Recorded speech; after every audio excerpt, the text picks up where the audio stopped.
जिन्हो इग्रिस को समन करता है और बोलता है, मेरे शैडो आर्मी का सबसे बेस्ट स्वॉर्ड्समैन यही है। चा पूछती है, विनर कैसे डिसाइड होगा? जिन्हो बोलता है, जब तक तुम मेरे शैडो सोल्जर को डिस्ट्रॉय ना कर दो या फिर जब तक तुम खुद से सरेंडर ना कर दो।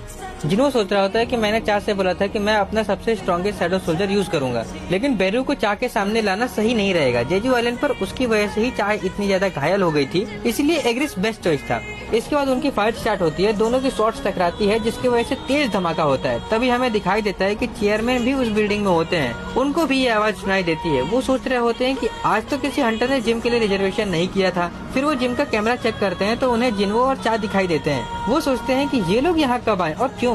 तभी उनको याद आता है कि जेजू आइलैंड रेड के बाद जैसे ही चा होश में आई थी, उसने सबसे पहले जिन्हो के बारे में ही पूछा था। चेयरमैन को लगता है कि दोनों के बीच में कुछ चल रहा है, इसीलिए वो जिम का कैमरा ऑफ करवा देते हैं क्योंकि वो उनका प्राइवेट मोमेंट रिकॉर्ड नहीं करना चाहते थे। तभी फिर बिल्डिंग हिलने लगती है और उनके पीछे लगी पेंटिंग भी गिर जाती है फाइट की वजह से, लेकिन चेयरमैन कुछ गलत ही समझ लेते हैं। अब वो क्या सोच रहे होते हैं ये तो मुझे बताने की जरूरत नहीं है, तो आप लोग ही कमेंट में बता दो कि चेयरमैन को क्या लगता है। दूसरी तरफ हमें दिखाई देता है कि चा ने इग्रिस को इजीली हरा दिया था। ये देख करके जिन्हो भी शॉक में रह जाता है। तभी चा बोलती है, क्या ये ब्लैक नाइट तुम्हारा सबसे स्ट्रॉन्गेस्ट सोल्जर था? तुमने कहा था कि तुम अपना सबसे स्ट्रॉन्ग सोल्जर यूज करोगे तो उसको समन करो। वो बेरू के बारे में बात कर रही होती है, लेकिन जिन्हो बोलता है कि तुम हर्ट हो सकती हो। चा कहती है, ऐसा कुछ नहीं होगा और वैसे भी मुझे उससे दोबारा फाइट करनी है।